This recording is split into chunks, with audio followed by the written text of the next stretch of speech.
নমস্কার বন্ধুরা, আমি Prashanta Nandi online guide and information চ্যানেলে আপনাদের সকলকে স্বাগত জানাই।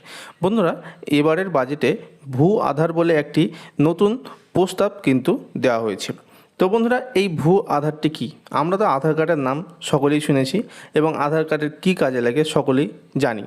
তো বন্ধুরা, আজকে আমরা এই ভিডিওর মাধ্যমে জানব যে ভূ আধারটি কী, কাদের কাদের করতে হবে এই ভূ আধার, কীভাবে আবেদন করবেন, কি কি সুবিধা রয়েছে, বিস্তারিত আজকের এই ভিডিওতে আমরা আলোচনা করতে চলেছি। তাই আপনারা ভিডিওটি প্রথম থেকে শেষ অবধি দেখতে থাকুন। তো বন্ধুরা দেখুন, এই সংক্রান্ত একটি খবরে বলা হয়েছে, আধার কার্ড তো আছেই, কিন্তু ভুয়ো আধারের কথা কি জানেন? বাজেটে দেওয়া হয়েছে নতুন প্রস্তাব। এবারের বাজেটে বিশেষ গুরুত্ব দেওয়া হয়েছে কৃষি ক্ষেত্রে। যে 9টি ক্ষেত্রে জোর দিয়ে কেন্দ্রীয় অর্থমন্ত্রী নির্মলা সীতারামন বাজেট পেশ করেছেন, তার মধ্যে প্রথমেই রয়েছে কৃষি। মোট 1.52 লক্ষ কোটি টাকা বরাদ্দ করা হয়েছে।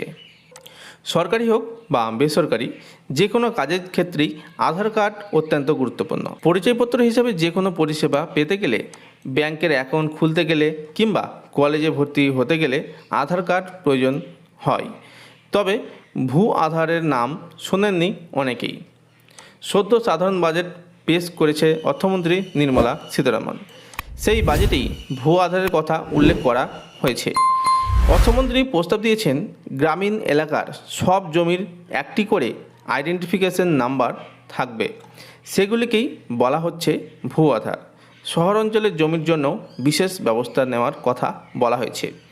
গ্রামাঞ্চলের ভূমি সংস্করণের জন্য একাধিক প্রস্তাব দেওয়া হয়েছে। বলা হয়েছে, unique land parcel identification number বা ভূ আধার থাকতে হবে সব জমির ক্ষেত্রে। জমি সার্ভে করতে হবে, ম্যাপ ডিজিটাইজ করতে হবে। তো বন্ধুরা, আপনারা সকলেই বুঝতে পারেন, গ্রামীণ এলাকার সব জমির ক্ষেত্রে একটি unique land parcel identification number বা ভূ আধার এটি কিন্তু থাকতেই হবে। শহর অঞ্চলের জমির জন্য বিশেষ ব্যবস্থা নেওয়ার কথা এখানে বলা হয়েছে। তো এটি এখন প্রস্তাব দেওয়া হয়েছে, প্রস্তাবটি এখনও পাস হয়নি। যখনই প্রস্তাব পাস হয়ে যাবে তখন আপনারা এই ভূ আধারের জন্য অ্যাপ্লাইটি করতে পারবেন।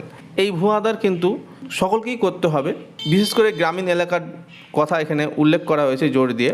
আর শহর অঞ্চলের জমির ক্ষেত্রে হবে জিআরএস ম্যাপিং। সম্পত্তি নথিভুক্ত করার জন্য বিশেষ আইটি সিস্টেম তৈরি হবে, যাতে সম্পত্তির রেকর্ড থাকবে। তো বন্ধুরা, আপনারা আশা করি বুঝতে পারলেন এই ভূ আধারটি কী। ভূ আধার যেহেতু এখনও পাস হয়নি, তাই আপনারা এই ভূ আধারের জন্য এখন কোনো রকম অ্যাপ্লাই করতে পারবেন না। যখনই এই ভূ আধারটি পাস হয়ে যাবে তখন আপনারা এই ভূ আধারের যে নাম্বার তার জন্য আপনারা দরখাস্ত বা অ্যাপ্লাইটি করতে পারবেন। যখনই পাসটি হয়ে যাবে তারপরে যদি অ্যাপ্লিকেশান অনলাইনে হয় বা অফলাইনে হয়, যাই হোক না কেন, আমরা সেই নিয়ে একটি ডেডিকেটেড ভিডিও এই চ্যানেলে দিয়ে দেবো। আপনারা সেখানে সেই ভিডিওটা দেখে খুব সহজেই অ্যাপ্লাইটি করে নিতে পারবেন। তো বন্ধুরা, এই ছিল আজকের ছোট্ট আপডেট। এই আপডেটটি যদি আপনাদের ভালো লেগে থাকে তাহলে অবশ্যই একটি লাইক করবেন, কমেন্ট করবেন এবং বন্ধুদের সাথে অবশ্যই শেয়ার করে দেবেন। আর চ্যানেলে নতুন দর্শক বন্ধু হয়ে থাকলে চ্যানেলটি করতে অবশ্যই সাবস্ক্রাইব করে পাশে থাকা বেল আইকনটি প্রেস করে দেবেন। তো বন্ধুরা, দেখা হচ্ছে নেক্সট ভিডিওতে। ততক্ষণের জন্য নমস্কার।